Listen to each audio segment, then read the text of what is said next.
चलिए, तो today's our topic is योग, थर्ड चैप्टर ऑफ योग सूत्र, विभूतिपाद। पहले थोड़ा इंट्रोडक्शन देते हैं बिकॉज कुछ न्यू स्टूडेंट्स भी दिख रहे हैं। ज़्यादा नहीं लिखेंगे, रिवीजन का जो रिवीजन सेशन हम एक बार पूरा चैप्टर एंड होने पे लिया करेंगे, ठीक है। सो फर्स्ट ऑफ ऑल, जैसे कि हमने कल भी डिस्कस किया था योग सूत्र, तो चलिए मुझे एक दो क्वेश्चंस के आंसर जिसका मैं नाम लूँगी वो बता दीजिए, तो उससे मुझे ये भी पता चल जाएगा कि आप लोग अटेंटिव हैं। तो प्रज्ञा जी, लाइक आप बता दीजिए कितने सूत्र हैं योग सूत्र में, टोटल नंबर ऑफ श्लोकास और सूत्र।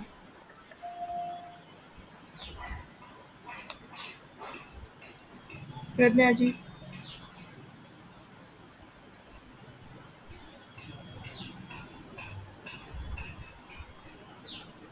एक बेसिक इंट्रोडक्शन लेते हैं, उसके बाद में चलेंगे आगे, क्योंकि पहले की चीज़ें क्लियर नहीं होंगी तो ऐसे लगेगा, बाउंस होने लगेगा, क्या पढ़ रहे हैं समझ नहीं आ रहा, ठीक है। तो जिसको मैं क्वेश्चन पूछेंगे नहीं आता है तो पास कर दीजिए, बाकी दूसरे स्टूडेंट बता देंगे। कितने सूत्र हैं योग सूत्र में टेक्स्ट में, भूल गए? हाँ नहीं, प्रज्ञा जी को पूछा इसलिए उनको पूछ रही हूँ, भूल गए क्या?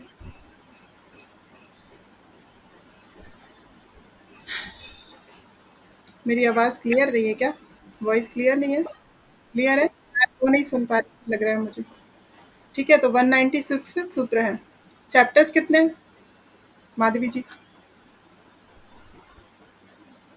4 चैप्टर्स, ठीक है। हाँ, आपका माइक म्यूट है बट ठीक है, मेरे को समझ आ गया, 4 चैप्टर्स है। दिव्या जी, चारों चैप्टर्स के नाम बता दीजिए, फर्स्ट से लेके फोर्थ तक। हुँ,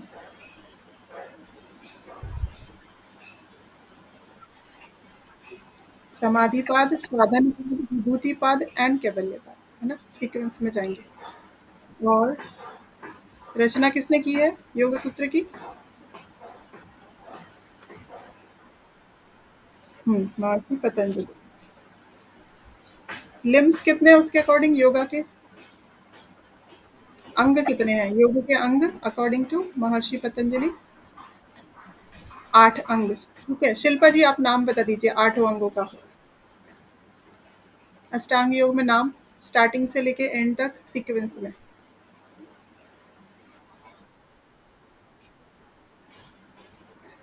हम्म हम्म हम्म, ठीक बोल रहे हैं। यम, नियम, आसन, प्राणायाम, देन प्रत्याहार, फिर धारणा, ध्यान और समाधि। सीक्वेंस में ही वो चीजें होती हैं अचीव, इसलिए सीक्वेंस इम्पोर्टेंट है, ठीक है। अब रही बात, चलिए, तो आज हम चाहते हैं समाधिपाद में, समाधिपाद के बाद में दूसरा है क्या, वि- साधनपाद, उसके बाद विभूति और फिर कैवल्य। तो फर्स्ट और सेकंड अपने अपने फर्स्ट, स्वप्ना जी आपका माइक म्यूट कर लीजिए। फर्स्ट और सेकंड चैप्टर्स जो हैं, दोनों पाद जो है वो आप पहले से आपके फर्स्ट ईयर में पढ़ चुके हो, अभी हमको थर्ड यूनिट है, मीन्स विभूतिपाद। क्लियर? तो थोड़ा इंट्रोडक्शन योग फिलोसफी का लेते हैं योग सूत्र का। The yoga sutra of Patanjali is a collection of 196 sutras on the theory of practice of yoga. Yoga की प्रैक्टिस के लिए किस तरीके से करना चाहिए, इस थ्योरी पे उन्होंने 196 सूत्र में अपनी बुक बनाई है, जो कि योग सूत्र है। One of the greatest mind of human history in the sage Patanjali, the compiler of the yoga sutra, उसको किसने लिखा है? महर्षि पतंजलि ने। Patanjali arranged all the sutras in a deductive and logical manner with, मतलब उनके जो सूत्र है ना वो बहुत लॉजिकल मैनर में अरेंज किए हुए हैं, इसलिए कोई चीज़ को हम आगे पीछे भी नहीं कर सकते, हर चीज़ अपने आप में को रिलेटेड सी है वहाँ पे। जैसे कि हम ऐसे भी नहीं कर सकते, यम नियम के बाद हमने प्रत्याहार बोल दिया, उसके पहले ध्यान बोल दिया, प्राणायाम को बाद में बोल दिया, नहीं कर सकते, क्योंकि एक के बाद एक चीज़ें अचीव होती हैं, ऐसे बोल सकते हैं। अगर हमारी लाइफ में यम नियम नहीं होगा तो क्या हमारा मन मेडिटेशन में लगेगा? नहीं लगेगा। कोई ना कोई यम नियम तो होते हैं, लाइक नियम, आप मॉर्निंग एक टाइम होगा आपका डेली उठने का, ऐसा तो नहीं करते हो कभी सुबह 12 बजे उठ रहे हो, कभी सुबह 6 बजे उठ जा रहे हो, ऐसा तो नहीं करता होगा कोई भी। एक फिक्स टाइम तो होगा, हाँ ऐसे हो सकता है 6 का 6:30 हो जाता होगा, वो चीज़ तो ठीक है। बट एक नियम तो है ना, उसी को नियम बोलते हैं जो आप लाइफ में रूटीन में फॉलो करते हैं रेगुलरली। तो एक सीक्वेंस बनाया गया इनका। Yoga philosophy is closely related to one of the other 6 school of Hinduism, मतलब बाकी जो 6 फिलॉसफीज़ हैं, उनसे कहीं न कहीं कोरिलेटेड है और उनसे क्लोज़ली रिलेटेड है, ऐसे बोल सकते हैं। जैसे कि लाइक सांख्य से सबसे ज़्यादा कोरिलेटेड है, हमने जैसे डिस्कस किया था सांख्य फिलॉसफी में 25 है और इसमें 26 तत्व हैं। सबसे जो 26 एलिमेंट है वो ईश्वर बताया गया है। क्लेश कर्म बाप, मतलब सारे क्लेश कर्म दुखों सुख से रहित जो एक पुरुष विशेष है वो है ईश्वर, अकॉर्डिंग टू योग फिलोसफी। योग फिलोसफी मतलब दैट मीन्स योग सूत्र। अब जो समाधि पाद था उसमें आपने क्या चीजें पढ़ी थी? 9 ऑब्स्टिकल्स ऑफ योगा, मेन चीजें जो बता रही हूँ सारी, उसको समराइज कर रही हूँ मैं। पहला जो पाद था समाधि पाद, मतलब समाधि में तक पहुंचने के लिए क्या क्या ऑब्स्टिकल्स आते हैं, इस टाइप की चीजें पहले चैप्टर में डिस्कस हुई। ठीक है, 51 सूत्र थे उसमें। और उसके बाद मेडिटेशन की स्टेट को अचीव करने के बाद क्या चीज़ें हमको फील होती है वो सारा उसमें था। सेकंड चैप्टर साधन पाद में था क्रिया योग, अष्टांग योग, पंचक्लेशा, ये हमने वहाँ पढ़ा, आप लोगों ने लास्ट ईयर पढ़ा होगा। अब है थर्ड चैप्टर विभूति पाद। विभूति मतलब सिद्धियाँ। सिद्धियाँ कौन सी? जब कोई योग की जर्नी में होता है, जब कोई मोक्ष को प्राप्त करने की जर्नी में होता है। योग मतलब क्या पता है ना? प्रज्ञा जी आप योग बता दीजिए, आपने एक भी चीज़ का आंसर नहीं दिया, आप मुझे योग बता दीजिए, सिंपल फॉर्म में बता दीजिए कि योग क्या है। आप अपनी अंडरस्टैंडिंग से बता दीजिए कि योग क्या है। अनम्यूट कर लीजिए आपका माइक।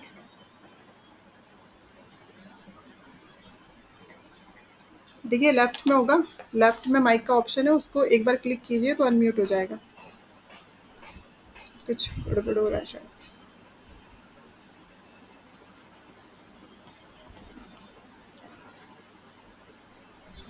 नहीं हो पा रहे, कर नहीं पा रहे हैं क्या आप म्यूट है मैम, म्यूट है, अनम्यूट करना पड़ेगा। तब तक आप ट्राई कीजिए, मैं तब तक आगे चलती हूँ, ठीक है? आप अनम्यूट ट्राई कीजिए तब तक। तो थर्ड पाद में जो है सिद्धियां मतलब विभूतियां बताई गई है, जो योग के मार्ग में जब हम मोक्ष अगर हमको मोक्ष चाहिए तो जो भी चीजें हम फॉलो करेंगे, यम नियम आसन प्राणायाम प्रत्याहार धारणा ध्यान और उसके बाद लास्ट में समाधि। तो समाधि के पहले इतनी सारी चीजें थी, इतनी सारी चीजें आपने की। तो जब इस मार्ग पे हम होते हैं तो बहुत सारी सिद्धियां हमको मिलती है। सिद्धियां मतलब विभूतियां, मतलब अचीवमेंट्स बोल सकते हैं इंग्लिश में, अगर बोले तो अचीवमेंट बोल सकते हैं। तो वो जो अचीवमेंट्स होते हैं ना उनके बारे में डिस्कस किया गया है थर्ड पाद में, थर्ड चैप्टर में। गोल क्या है? Enjoying union result. Fourth chapter जो है आप लोग को आएगा भी नेक्स्ट कैवल्य पाद, वो तो हम बाद में पढ़ेंगे थर्ड चैप्टर के बाद। दैट इज पावर ऑफ चित्त त्रिगुणास लिबरेशन, मतलब मोक्ष के बारे में फिर मोक्ष की संकल्पना बताई गई है वहां पे कि मोक्ष क्या है। ये फोर्थ चैप्टर में आएगा। अभी हम सिद्धियों के बारे में बात करेंगे थर्ड चैप्टर का बिकॉज हम, ठीक है? तो थर्ड पे फोकस कीजिए। अब एक कंसेप्ट को समझ लीजिए, थर्ड चैप्टर में जाने से पहले एक कंसेप्ट समझ लीजिए। कंसेप्ट किसका? बहिरंग और अंतरंग योग का कंसेप्ट आपको पता है सभी को? बहिरंग अंतरंग योग क्या है? बहिरंग दिव्या जी बता दीजिए शॉर्ट में।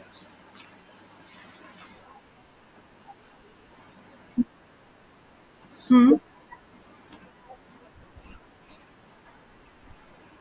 हम्म। अब देखा जाए तो धारणा ध्यान और समाधि ये तीनों ही अंतरंग योग है, केवल लास्ट वाले तीन, ठीक है? प्रत्याहार जो है ना वो ना अंतरंग योग का पार्ट है ना ही बहिरंग योग का। देखा जाए तो कैसे, वो दोनों के बीच की कड़ी है, दोनों के बीच में एक ब्रिज का काम करता है। इस तरफ एक मतलब एक बीच में नदी है समझ लीजिए, इधर से उधर को कनेक्ट करने वाली चीज है प्रत्याहार। कैसे?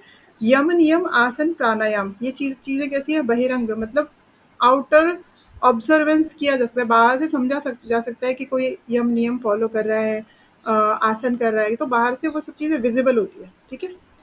प्रत्याहार एक ऐसी चीज है जहां से चीजें विजिबल नहीं होती है, इंटरनली चलती है, बट फिर भी प्रत्याहार को अंतरंग योग में नहीं लिया, जबकि वो दिखता नहीं है बाहर से, फिजिकली वो विजिबल नहीं है वो चीज़, वो एक इंटरनल चलने वाली प्रोसेस है, बट फिर भी उसको अंतरंग योग में नहीं लिया बिकॉज वो ऐसी स्टेज है जिसमें ना हम अंतरंग योग में होते हैं ना ही हम बहिरंग योग में होता है।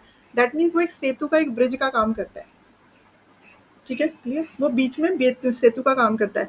तो यम क्या है? आउटर ऑब्जर्वेंस, मतलब क्या नहीं करना है उस टाइप की चीज़ है।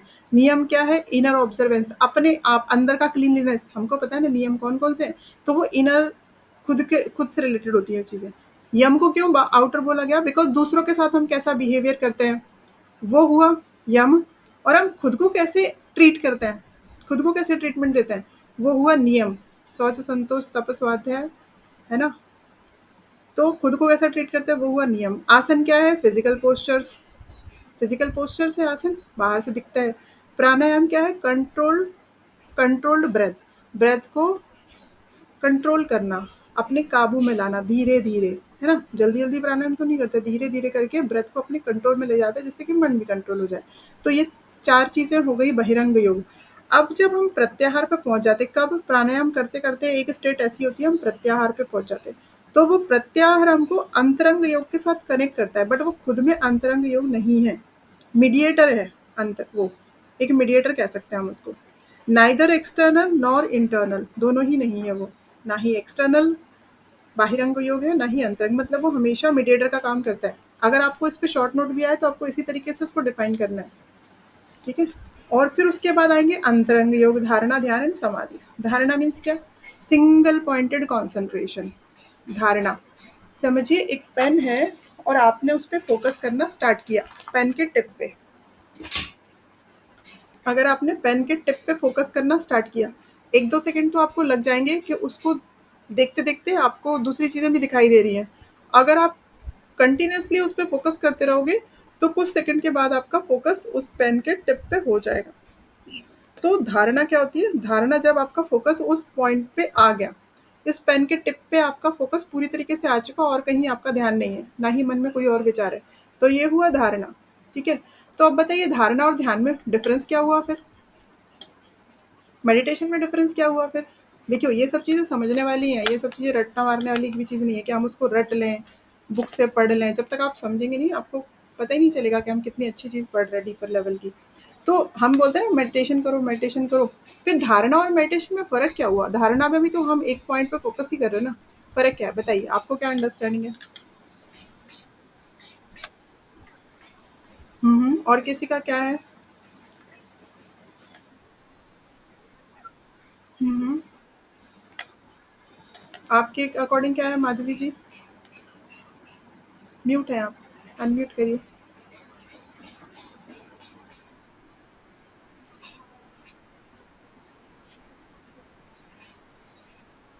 हम्म देखिए ध्यान में भी ऑब्जेक्ट होता है, ध्यान में भी अगर हम ओमकार पे ध्यान कर रहे हैं, ओमकार मेडिटेशन कर रहे हैं, तो हमारा ऑब्जेक्ट ओमकार हो गया ना, है ना। हम बोलते हैं ना आज हम ओमकार मेडिटेशन करेंगे, मतलब ओमकार के अलावा और कुछ नहीं सोचेंगे। आज हम त्राटक का मेडिटेशन करेंगे, त्राटक मतलब किसी एक पॉइंट पे फोकस करना, वो वाला मेडिटेशन किसी एक पॉइंट पे करते हैं ना, त्राटक का सुना होगा आप लोगों ने, सुना है त्राटक, त्राटक में हम किसी एक पॉइंट पे फोकस करते हैं, तो वो एक ऑब्जेक्ट हो गया ना फिर।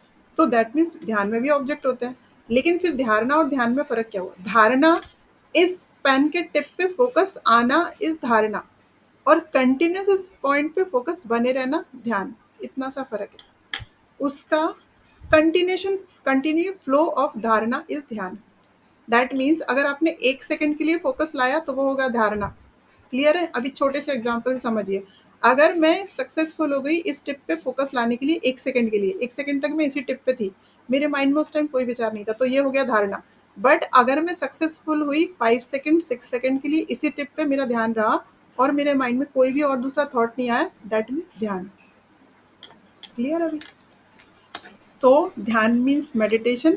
इंग्लिश वर्ड पूरी तरह से एक्सप्लेन नहीं करते संस्कृत के वर्ड को, ये बात हमेशा ध्यान रखना। इसलिए संस्कृत का वर्ड बहुत अमेजिंग उसके मीनिंग होते हैं, बट इंग्लिश में हम जस्ट अपने अंडरस्टैंडिंग के पर्पज से उसका मेडिटेशन वर्ड हमने बना लिया, ठीक है। धारणा के लिए सिंगल पॉइंटेड फोकस बना लिया, कॉन्सेंट्रेशन बना लिया, ठीक है। अब उसके बाद धारणा ध्यान एंड थर्ड वाला है समाधि, ये तीनों हो गए अंतरंग योग। तो ये आपको कंसेप्ट पता रहेगा ना, ये अंतरंग एंड बहिरंग योग का, तो आप हर चीज़ को बहुत ईजिली समझ पाएंगे। तो इसलिए मैंने थर्ड चैप्टर को स्टार्ट करने के पहले ये चीज़ बता दी। अब जो मीडिएटर है इनके बीच का, प्रत्याहार का इंपॉर्टेंस क्या है, इंपॉर्टेंस ऑफ प्रत्याहार इन अंतरंग योग।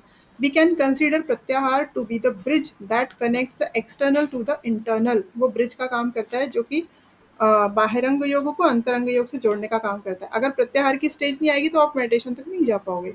प्रत्याहार मतलब क्या होता है बताइए जरा, मीन्स क्या होता है प्रत्याहार का, इतनी इंपॉर्टेंस क्यों दिया जा रहा है उसको। Any idea. प्रज्ञा जी, आपने एक भी आंसर नहीं दिया, आप बताइए। आपका माइक भी अब प्रैक्टिस हो जाएगी म्यूट अनम्यूट करने की। क्या हो रहा है पता नहीं, कुछ प्रॉब्लम। हाँ, लगा ही मुझे कि कुछ प्रॉब्लम हो रही है। तो आप बताइए, प्रत्याहार का अपनी अंडरस्टैंडिंग से बताइए कि प्रत्याहार का मीनिंग क्या है?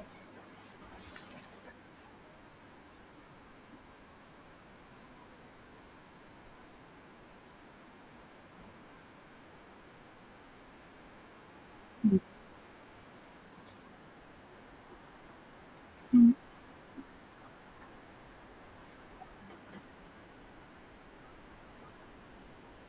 हुँ,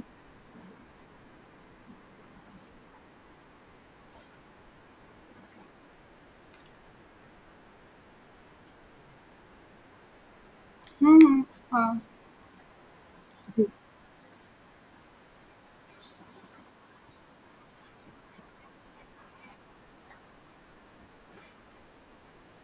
जी, ये तो सही बताया आपने कि ब्रिज है, अंतरंग और बहिरंग के योग का है, बट हमने ये चीज़ को समझ लिया अच्छे से कि दोनों के बीच का ब्रिज है। बट एक्चुअली वो कर होती क्या प्रोसेस है हमारे अंदर? जैसे आपने सारे अंग क्लियर कर दिए, एक-एक करके यम नियम में क्या होता है, आसन में क्या होता है, प्राणायाम में हम क्या करते हैं, प्रत्याहार में हम क्या करते हैं इंटरनली? प्रत्याहार में हमारे जो सेंस ऑर्गन्स है पांचों इंद्रियां, उनको विड्रॉ कर लेते हैं। विड्रॉ मतलब अभी समझिए आंखें बंद की मैंने कुछ सेकंड के लिए, तो मुझे बाहर से कुछ आवाजें आ रही हैं और मुझे कुछ स्मेल आ रही है किचन से समझिए, तो मेरी सारी इंद्रियां काम कर रहे हैं अभी। प्रत्याहार वाले स्टेज में इंद्रियां काम करना बंद कर देते हैं, दैट मीन्स हम अपनी इंद्रियों को बाहर से अंदर की तरफ खींच लेते हैं, बाहर की इंद्रियों से काम लेना बंद कर देते हैं और हम केवल अंदर की जर्नी स्टार्ट हो जाती है हमारी प्रत्याहार के स्टेज पे। ये है प्रत्याहार, मतलब सेंस ऑर्गन्स का withdrawal. Withdrawal of sense organ is प्रत्याहार, मतलब आपकी इंद्रियां बाहर की आवाजें सुनना बंद कर देती है उस टाइम पे। बाहर की स्मेल है उसको लेना बंद कर देंगे, आपके कान सुनना बंद कर देंगे, आंखें देखना बंद कर देंगी क्योंकि आंखें आपने ऑलरेडी क्लोज की हुई है। ठीक है, नोज से कोई स्मेल का सेंस नहीं होगा और स्किन पे आपको किसी तरह की कोई टच भी करेगा तो हमारी बॉडी इतना अंदर डूब चुके होंगे कि हमको छोटा मोटा किसी का टच हमको फील नहीं होगा। दैट मीन्स हमारे पंच जो कर ज्ञानेंद्रियां हैं वो पूरी तरह से अपना विड्रॉल कर लेती हैं, बाहर की दुनिया से डिस्कनेक्ट हो जाती हैं। ठीक है, तो ये हुआ प्रत्याहार। ये इसलिए समझना जरूरी है कि अब जब सारे अ, इसमें सारा विभूतियों का वर्णन है, विभूतियों को कैसे समझेंगे कि इतना डीपर लेवल के जाने के बाद में हम जब ध्यान लग जाता है प्रत्याहार के बाद, धारणा और ध्यान, तब हमको सिद्धियां प्राप्त होना स्टार्ट होता है। तो प्रत्याहार is the isolation of mind from sense organs, अपने माइंड को सेंस ऑर्गन से विड्रॉ कर लेना, क्योंकि इंद्रियां जो फील करती हैं वही तो माइंड में मैसेज जाता है ना। अब मेरे को किस चीज टच हुई गर्म, मेरे को कुछ मेरी स्किन के ऊपर कुछ टच हुआ गर्म, तो वो मैसेज कहाँ जाएगा, मेरे ब्रेन को, और ब्रेन ने उसको फटाफट उसके ऊपर एनालिसिस किया कि किस चीज़ का, अच्छा गर्म कुछ चीज़ टच हुई तो हाथ को पीछे खींच लो, तो ये मैसेज तो मेरे ब्रेन को गया ना। तो इंद्रियां काम करना बंद कर देती हैं, इसलिए माइंड आइसोलेटेड हो जाता है और माइंड पूरी तरह से कॉन्सेंट्रेट हो जाता है। ठीक है, अब आएंगे हम विभूति पे, सिद्धि वर्ड पे। इतना आपने समझ लिया तो आपको कहीं पे कुछ प्रॉब्लम नहीं होगी ये सारी चीज़ों को समझने में। सिद्धियों का introduction. According to Maharshi Patanjali, some special development occurring on the path of yoga as anything miraculous that is siddhis. Yoga के मार्ग में जो भी मिराकुलस चीज़ें, चमत्कारिक जो चीज़ें होती हैं, उनको अचीवमेंट या सिद्धियां बोलते हैं, दैट इज सिद्धि।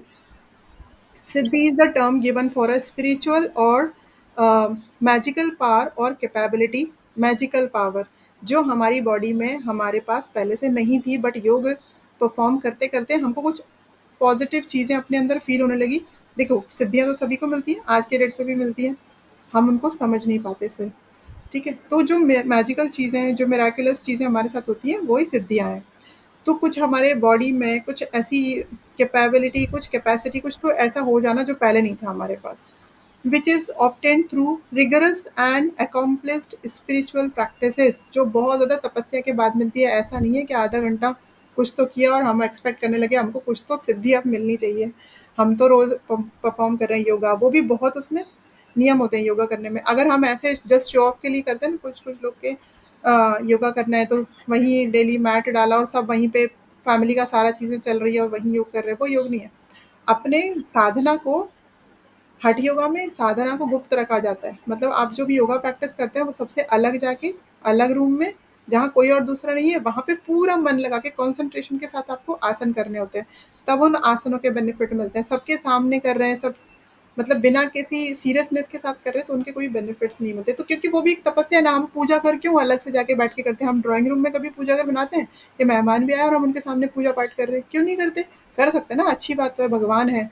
हम वहाँ पे पूजा कर रहे हैं, वो लोग अपना बैठे बातें कर रहे हैं। हमको वहाँ शांत और एकाग्रता चाहिए होती है, जिससे हम जो कन्वर्सेशन हमारा चल रहा है ईश्वर के साथ में, वो हम शांति से कर सकें, हमारा मन कॉन्सन्ट्रेट हो सके। यही चीज़ योग साधना में भी आती है, वो भी एक पूजा की तरह ही है। ठीक है? तो siddhis are the term given for a spiritual और मैजिकल पावर और कैपेबिलिटी व्हिच इज़ ऑब्टेन्ड। आप बुक कोई भी योग सूत्र की आपके पास बुक होगी ना, तो थर्ड पाद के सूत्रों से आंसर बनाइएगा। आज हम जो डिस्कस करेंगे। कितना हुआ? 4:30 okay. Accomplished spiritual practice such as yoga and meditation. It refers to the siddhis are the fruit of the perfect achievement of spiritual practices. Siddhis मतलब क्या?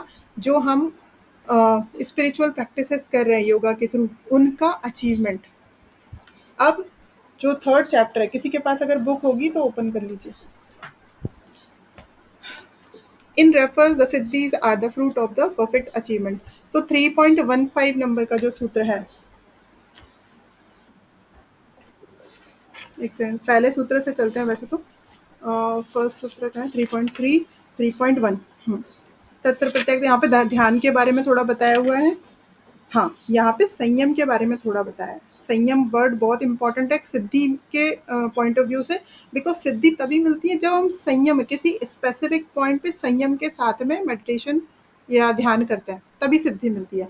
मतलब ऐसे नहीं कि हमारा ध्यान है, हम आंखें बंद करके बैठे हैं और ध्यान कहीं भी है, इधर आ जा रहा है, कभी उधर जा रहा है। किसी स्पेसिफिक पॉइंट पे आपको रहना पड़ेगा, तभी वो ध्यान है, तब सिद्धियां मिलेंगी।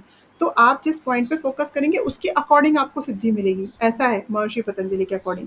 तो उन्होंने संयम का डेफिनेशन किया दिया है, और संयम के उन्होंने एक श्लोका दिया है 3.4 नंबर का। त्रयमेकत्र संयम, त्रयमेकत्र संयम, दैट मीन्स द थ्री कौन से? इसलिए मैंने आपको अंतरंग और बहिरंग योग पहले एक्सप्लेन किया। जो लास्ट वाले तीन है, मतलब अंतरंग योग, अंतरंग योग को तीनों के कॉम्बिनेशन को बोलते हैं संयम। जिसको अंतरंग योग बोलते हैं ना, उसी को संयम बोलते हैं। ये इंपॉर्टेंट चीज़ है। अगर इससे क्वेश्चन आएगा तो ये आपको एक्सप्लेन करना ही है। आप खुद से एक्सप्लेन कीजिए, पूछा नहीं जा रहा है, सिद्धियाँ पूछी जा रही हैं, बट आप संयम भी बताएंगे 3 से 4 लाइन में हेडिंग डाल के, तो कितना अच्छा आंसर बनेगा। The three at one spot, that is together become samyam. तीन कौन कौन से हैं? द थ्री मतलब हमारे ध्यान, धारणा, ध्यान एंड समाधि, इन तीनों को एकत्र रूप से संयम बोलते हैं।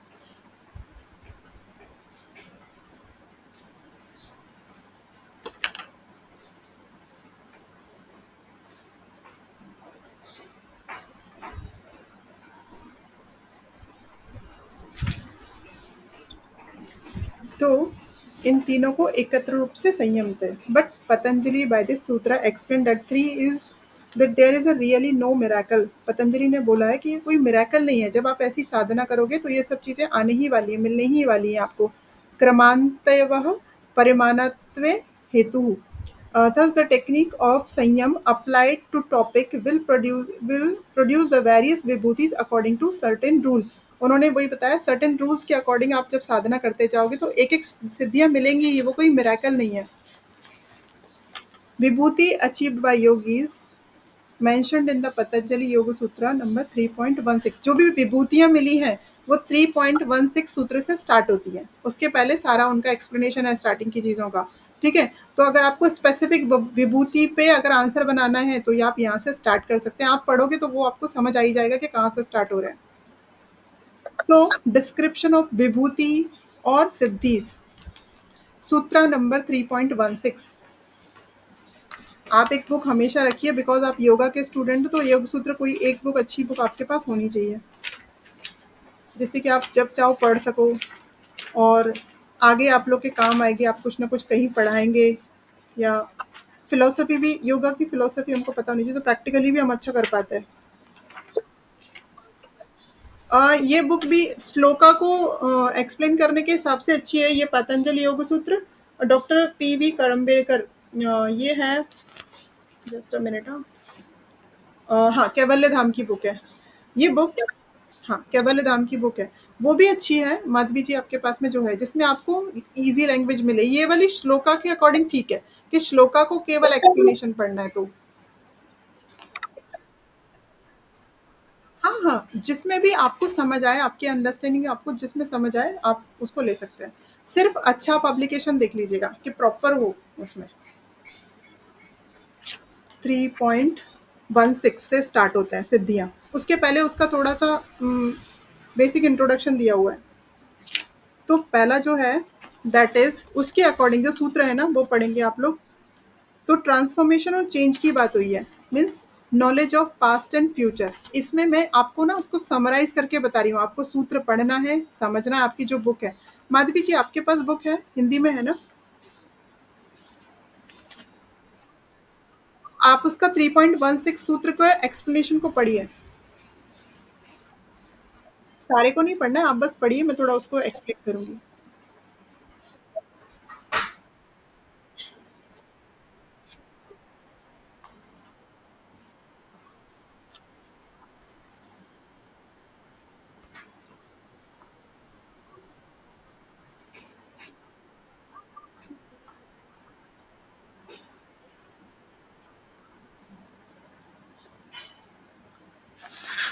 ओके। हुँ। हाँ,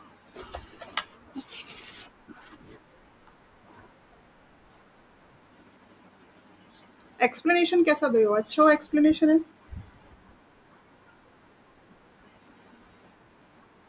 हुँ। अभी बहुत देखिए 6:30।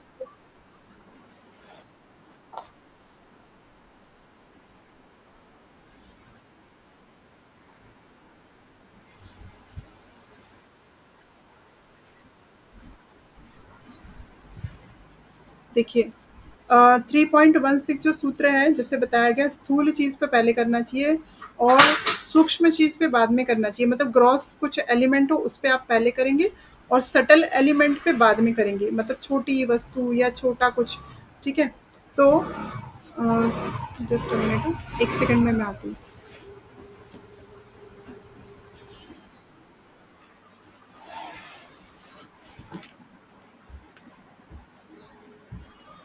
हाँ, हो गया? वो रिंग नहीं लगा क्या?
मैं 1 मिनट में वापस आ रही हूँ, हाँ।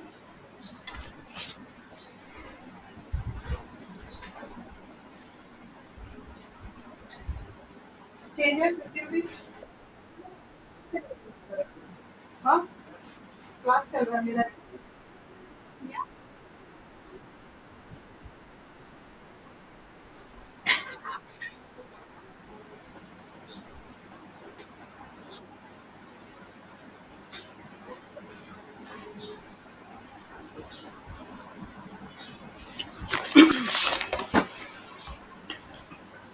हेलो। हाँ, हाँ। चलिए, तो ना इस वाले श्लोका में बताया हुआ है कि through the samyama of the triad of the parinamas, result of the knowledge of the past and future. इस वाले में क्या बताया गया, रिजल्ट में क्या मिलता है, पास्ट और फ्यूचर का नॉलेज। पहली जो सिद्धि बताई हुई है, it's not always easy to explain the vibhutis mentioned by Patanjali in this pada in a way as would make it possible to understand reasonably as to how they are produced. कैसे वो produce होती है ये बताना बहुत मुश्किल है, but एक एक स्टेप बाय स्टेप एक एक विभूति हमको मिलते जाती है। In this sutra Patanjali indicates samyam which will enable the yoga sadhak to have the knowledge about things and incident of the past and the future. मतलब इस सिद्धि में, पहली जो सिद्धि में होता है, धीरे धीरे साधक को पुरानी चीजें और अब बाद में फ्यूचर में क्या होने वाला है ये सब चीजें अपने आप उनका ज्ञान होने लगता है बिन कुछ किए ही। सिद्धि मतलब संयम से, संयम हमने पढ़ लिया क्या है, धारणा ध्यान समाधि तीनों का एक साथ कॉम्बिनेशन जब हम प्रैक्टिस करते हैं, मतलब हमारे लिए मुश्किल, हम समाधि तक कहाँ जा सकते हैं, हम तो मेडिटेशन तक नहीं जा पाते, तो कितनी बड़ी चीज़ है, जब हम वो करने लग जाएंगे तो ये भी होगा। सेकंड 3.17, अब सारे का मैं आपको एक क्या करूँगी, समरी बता दूंगी, बाकी पढ़ना और उनके नोट्स बनाना आपका काम है।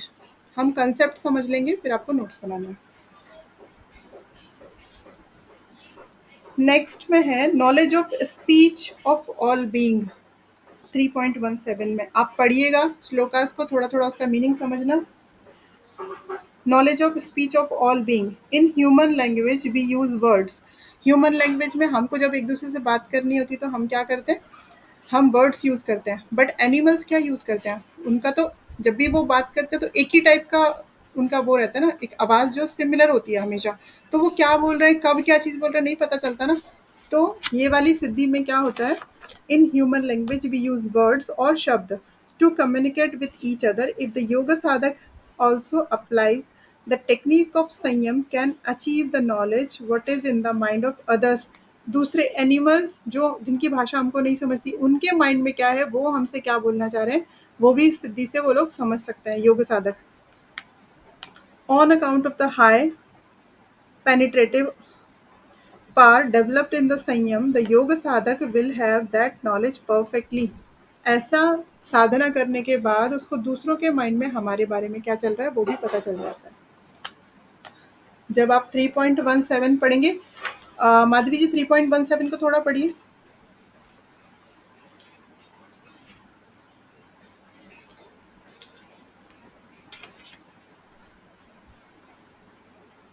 माधवी जी, आर यू देयर?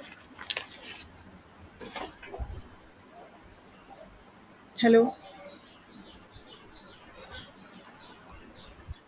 हाँ, 3.17 को थोड़ा पढ़िए।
हाँ, यही योग सूत्र में भी बताया गया है कि ये क्यों और कैसे प्राप्त होता है वो हम नहीं बता सकते, क्योंकि ये तो एक ऐसा इंटरनल प्रोसेस है ना जिसको हम जाके एनालिसिस नहीं कर सकते कि कैसे वो चीज़ हुई, बट योग साधना के बाद वो मिराकुलस चीज़ होती है।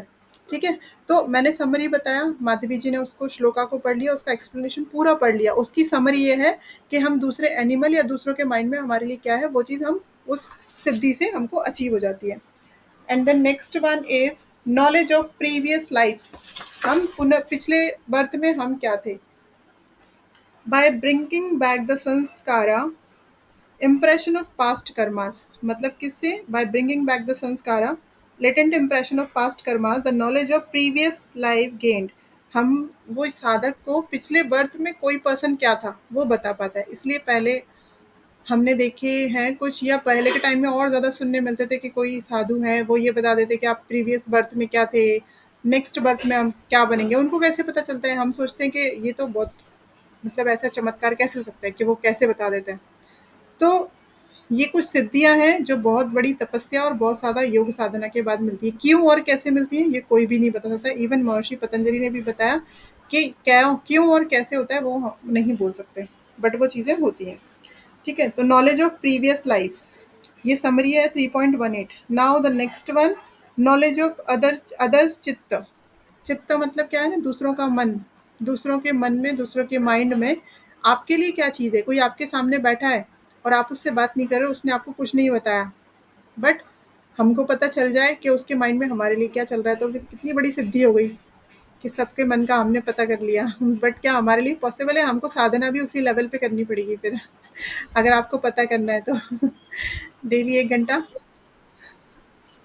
बहुत मुश्किल हो जाएगा एक्चुअली। इसलिए अच्छा है नहीं पता चल रहा तो। और किसी ने अचीव कर ली तो बहुत ज़्यादा मुश्किल हो जाएगी। हमारे मन में उसके लिए क्या चल रहा है वो भी पता कर लेंगे फिर। तो बहुत ज़्यादा मुश्किल होने वाली है अगर सारी चीज़ें पता चलने लगी, तो ये बहुत हायर लेवल की प्रैक्टिस है। एग्ज़ैक्टली। तो ये बहुत मुश्किल वाली चीज़ हो जाएगी। ऐसी सिद्धियाँ। तो ऐसा बोला जाता है ना, पहले के टाइम में आपने देखा होगा, जैसे कि रावण रावण ने क्या किया था, रावण को बहुत सारी सिद्धियाँ मिली थी, बट उन्होंने उनका मिसयूज़ कर लिया था एक्चुअली। वो भी बहुत बड़े भक्त थे, शिव जी के बहुत बड़े भक्त थे, बट उन्होंने क्या किया, अपनी पार को, अपनी जो सिद्धियाँ थी उनका गलत इस्तेमाल करना चाहा, इसलिए उनका नाश हुआ। वरना वो बहुत बड़े भक्त थे। उन्होंने बहुत सारी चीज़ें अचीव कर रखी थी अपनी रोज की साधना करके, बट उन्होंने अपनी सिद्धियों का गलत इस्तेमाल किया, किसी का हरण करके, सीता का हरण करके, और गलत चीज़ें करना चाहिए जो धर्म के अकॉर्डिंग नहीं थी, धर्म के अनुरूप नहीं थी, इसलिए उनका नाश हुआ। इसलिए सिद्धियाँ मिलती तो हैं, लेकिन उनका गलत इस्तेमाल होता है तो वो नाश हो जा उनका नष्ट हो जाती है फिर वो। ऐसे knowledge of other chitta, as explained, chitta is the vast thing and the mind is only a part of it। चित्त बहुत बड़ा कंसेप्ट है, माइंड क्या है, उसका एक पार्ट वर है। माइंड मतलब मन, एक उसका पार्ट है। In doing this, the yogi's chitta will work like a reflector or mirror and automatically produce the exact image of whatever may be present at the moment in the chitta of that particular individual। मतलब इसका मतलब क्या हुआ, योगी का मन कैसा हो जाता है, योगी एक मिरर के जैसे हो जाएगा, एकदम मिरर की तरह। जैसे आप मेरे सामने बैठे हो, तो मेरे सामने एक मिरर है, आपके माइंड में क्या चल रहा है वो एज इट इज मेरे माइंड पर रिफ्लेक्ट होगा। बट आपने वो क्यों सोचा, मुझे उससे कोई लेना देना नहीं है। मेरे यहाँ पे एक मिरर बना हुआ है, आपने जो चीज़ सोची वो यहाँ प्रिंट होते चले गई, फिर मैंने उसका क्या मीनिंग निकाला वो अलग बात हो गई। मैं आपके माइंड में जो चल रहा था वो पूरा मेरे माइंड में यहाँ मेरे मिरर पे प्रिंट हो गया, तो मैंने वो समझ लिया कि आपके माइंड में अभी ये चल रहा है। क्यों चल रहा है वो मेरे को भी नहीं पता, कब से चल रहा नहीं पता, जो आपके माइंड में है वो मैंने पढ़ लिया। वो एक रीडिंग होती है ना, वैसा। तो ये 3.9 सूत्र में ये बताया गया है कि योगी को दूसरे के मन का भी पता चल जाता है कि उसके माइंड में क्या चीज़ चल रही है। उसका मन, योगी का मन एक मिरर की तरह बन जाता है। ठीक है, नेक्स्ट सूत्र 3.20। मैं एक समरी बता रही हूँ आपको, इन सबको एग्जाम के अकॉर्डिंग आपको प्रिपेयर करना है। आंसर बड़ा आंसर बनेगा अगर पूरी सिद्धि आती है तो। The knowledge gained by the other persons mental content can be right और रॉन्ग। देखिए उसी वाले को एक्सप्लेन किया है। अगर मेरा माइंड यहाँ मिरर बन गया, समझिए मेरे यहाँ पे जो आपने सोचा वो यहाँ प्रिंट हो गया, तो वो तो गलत भी हो सकता है और सही भी हो सकता है ना। तो the other person's mental content can be right or wrong, as the yogi will have an exact replica in own mind, whatever may be the content. Therefore, there is a great possibility that the knowledge could be a wrong knowledge, that is viparya, in case the person thinking about the subject be an wrong lines. मतलब ये बताया गया है next सूत्रा में, 3.19 का ही explanation दिया है कि अगर आप कुछ गलत सोच रहे हो, ठीक है, तो मेरे मिरर पे तो गलत चीज़ आएगी, तो वो मुझे नहीं पता ना कि वो ऐसा क्यों आप सोच रहे हो। दैट मीन्स योगी के माइंड केवल एक मिरर की तरह होता है, वो कुछ सोचता नहीं है कि वो ऐसा क्यों सोच रहा है दूसरा पर्सन मेरे बारे में। सिर्फ एक मिरर की तरह योगी वर्क करने लगता है, ऐसा समझाने का मतलब है। ठीक है, क्लियर है। ये बहुत मेहनत से समरी बनाई है सारे सूत्र को पढ़ के आप लोग को एक्सप्लेन करने के लिए, बिकॉज आपने एक सूत्र का सूत्र सारे बुक्स में सेम मिलेंगे आपको। जो भी बुक है आपकी, जो भी पब्लिकेशन है, सूत्र तो आपको नंबर भी सेम मिलेगा। माधवी जी की को इसीलिए मैंने माधवी जी को पढ़ने बोला, क्योंकि क्या होगा, ऐसा होगा कि मैम ने पता नहीं कहाँ से पढ़ा है, हमारे पास दूसरा बुक है। मैंने नंबर आपको बताती गई हूँ, सिर्फ ये देखिएगा प्रॉपर एक्सप्लेनेशन होना चाहिए वर्ड्स का, क्योंकि वो अर्थ का अनर्थ ना हो जाए। So the yogi should be aware of the possibility and be cautious in the making use of this knowledge. अब आपने मेरे बारे में कुछ सोचा, समझिए कुछ गलत सोचा, लेकिन मेरा माइंड तो मिरर पे एज इट इज इमेज बन गई। तो मैं उस नॉलेज को गलत तरीके से भी यूज कर सकती हूँ, ये सोच के कि मेरे बारे में गलत सोचा जा रहा है, बट मुझे नहीं पता कि क्यों सोचा जा रहा है। हो सकता है कि उस सेकंड, फ्रैक्शन ऑफ सेकंड के लिए वो चीज़ आपके माइंड में आई, देन आपके विचार थोड़े 2 मिनट बाद बदल गए, नहीं नहीं ऐसा तो नहीं है। लेकिन मैंने तो उस टाइम पढ़ लिया, रीडिंग कर ली। इसीलिए दूसरे के माइंड को पढ़ते टाइम हमको काफ़ी केयरफुल होना चाहिए, ये बताया गया इस वाले सूत्र में। योगी को केयरफुल रहना चाहिए, क्योंकि वो एज इट इज़ रेप्लिका होता है। जो आप बोल रहे हो, जो आप सोच रहे हो, वो मेरे को एज इट इज़ मेरे माइंड पे प्रिंट हो रहा है। ठीक है, next sutra 3.21, knowledge of become invisible. By this knowledge the yogi और अ पर्सन, सूत्र 3.21, knowledge of become invisible. By this knowledge, the yogi or a person or an object has to become simultaneously invisible, imperceptible to not only the sight but in all other ways for all the senses, and not become known either by sound, touch, smell and taste also. तो इसका क्या अर्थ है? Knowledge of become invisible, that means अदृश्य हो जाना। अदृश्य हो जाने के लिए, हाँ 3.21 ना, हाँ अंतर ध्यान होना। तो उन्होंने एक उसको साइंटिफिक वे में प्रेजेंट किया हमको कि अंतर ध्यान होना मतलब होता क्या है? गायब हो जाना, नहीं दिखना किसी को। नहीं दिखना का मतलब क्या होता है? जब किसी चीज को हम अपने सेंस ऑर्गन से परसेप्शन नहीं कर पाते, मतलब मेरी आंखें अगर किसी चीज को नहीं देख पा रही, तो मैं तो यही बोलूंगी ना वो चीज है ही नहीं। आँखें अगर नहीं दिख रही तो मैं बोलूँगी नहीं है। कान से अगर नहीं सुनाई आ रहा तो मैं बोलूँगी है ही नहीं। दैट मीन्स हम डिपेंडेंट किन पे? अपनी इंद्रियों पे, किसी चीज़ को परसेप्शन के लिए। तो वो जब योगी वैसी साधना करता है तो वो दूसरों के सेंस ऑर्गन से बाहर की चीज़ हो जाती है। मतलब अपने सेंस ऑर्गन से उसको परसेप्शन नहीं कर सकता। योगी चाहे तो अंतर्ध्यान हो सकता है। दैट मीन्स कोई भी इंद्रिय उनको सुन, समझ, टच नहीं कर सकते। ना ना ना केवल अपनी आँखों से, बल्कि अदर सेंस ऑर्गन से भी हम नहीं समझ सकते कि वो पर्सन हमारे पास है। That is the extract of this सूत्र, ये इसका एसेंस है। सूत्र 3.22 1652 हुआ है। एक सूत्र और लेंगे, बाकी के सूत्र नेक्स्ट इसमें, नेक्स्ट क्लास में। आराम से पढ़ना है क्योंकि हमारे पास टाइम बहुत है, हमने जल्दी क्लासेस स्टार्ट किया है, तो आपके पास अभी काफ़ी टाइम है, कर सकते हैं आराम से। और ये काफ़ी इम्पॉर्टेंट और इंटरेस्टिंग है। अगर इनको ध्यान से नहीं समझा तो सब ऐसे बाउंस होता है, क्योंकि अभी आपने सूत्र पढ़े, उसका एक्सप्लेनेशन पढ़ा, तो बहुत कॉम्प्लिकेटेड सा लग रहा होगा समझने में, है ना? तो अगर आप एक समरी लिखते जाओगे क्लास में, रनिंग नोट्स, तो आपको एग्जाम टाइम पे बहुत ईजी जाएगा नोट्स बनाने में। ठीक है, the Yogi direct the samyama on the total number of karmas. Knoll अच्छा, सूत्र 3.22, नॉलेज ऑफ डेथ। डेथ, किसी को ये पता चल जाता है ना मेरी डेथ कब होने वाली है, कौन से ईयर में, मेरी तब एज क्या होगी। किसी किसी पहुंचे हुए योगी उसको पता चल जाता है, कैसे? साधना से। तो the yogi the direct the samyama on the total number of karmas. कैसे पता करते हैं? उसका भी उन्होंने साइंस बताया।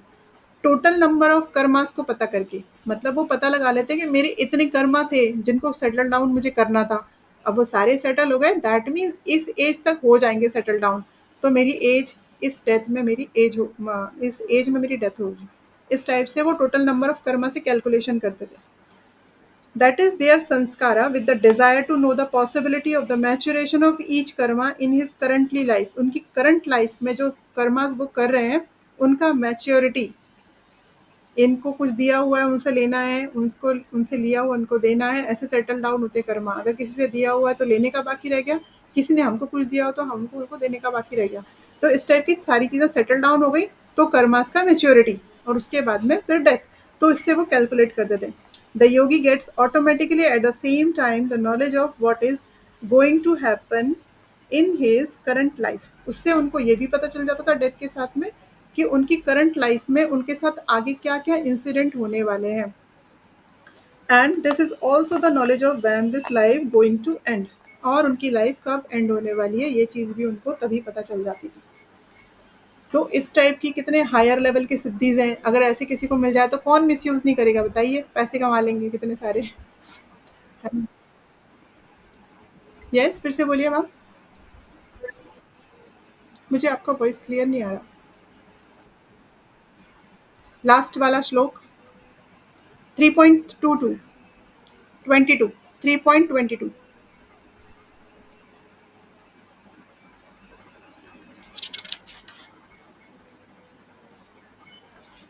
एक सेकंड ना, मैं थोड़ा हाँ हाँ हाँ, 3.22 है सूत्र नंबर। Knowledge of death. आप लोग श्लोक को पढ़ना, आंसर प्रिपेयर करते टाइम इतनी सी समरी से आंसर नहीं बनेगा।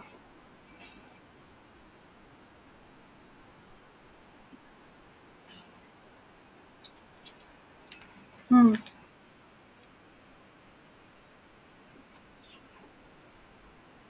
हाँ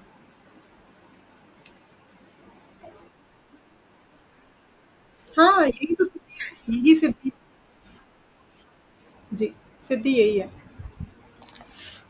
तो इस तरह से ये समराइज पढ़ा है हमने। समराइज मतलब एक डेढ़ दो पेज में शायद उसका एक्सप्लेनेशन होगा हर श्लोका का। इवन मेरे पास जो बुक है उसमें भी एक एक श्लोका का एक्सप्लेनेशन एटलीस्ट डेढ़ से दो पेज के अंदर, किसी किसी का तीन पेज में भी है। बट क्या होता है, जब हम आंसर बनाने बैठते तो हम तीन पेज तो नहीं लिखेंगे ना एक एक सिद्धि को, वरना आपका आंसर कितने पेजेस में, आपकी तो पूरी वो एक आपका जो आंसर शीट है वो तो एक आंसर में भी खत्म हो जाएगा और दूसरा लगेगा। तो इतना सारा तो लिख भी नहीं पाएंगे आदमी, तो आपको समरी चाहिए रहेगी ना जो इजीली आपको याद हो। तो रनिंग नोट्स आपको बहुत ज़्यादा यूजफुल, बहुत ज़्यादा बेनिफिशियल होने वाले हैं।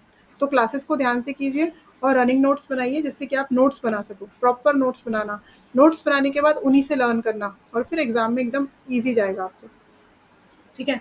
तो उनकी समरी मतलब उस पे स्पेसिफिकली किस बात पे फोकस किया जा रहा है, कौन सी सिद्धि पे, इस तरीके से कर सकते हैं। आज 3.22 तक, कल 3.323 से नॉलेज ऑफ डिफरेंट पावर इसके बारे में बात करेंगे और आगे के सूत्रस पे डिस्कशन करेंगे। बहुत ही इंटरेस्टिंग है ये वाला टॉपिक। ठीक है। तो समझ आ रहा है, पहले ये बताइए, क्लियर है? क्लासेस को ध्यान से करिए और तो कुछ प्रॉब्लम नहीं होगा। हिना जी ने कुछ हैंड रेस किया है या बाय मिस्टेक हुआ है? हिना जी, 4 मिनट है, आप बता सकते हो। वैसे तो 45 पे ही मैं सोच रही थी कि उसको क्लास एंड करेंगे, बट क्या बीच में रह जाता वो श्लोका हमारा, इसलिए कर लिया है कंप्लीट।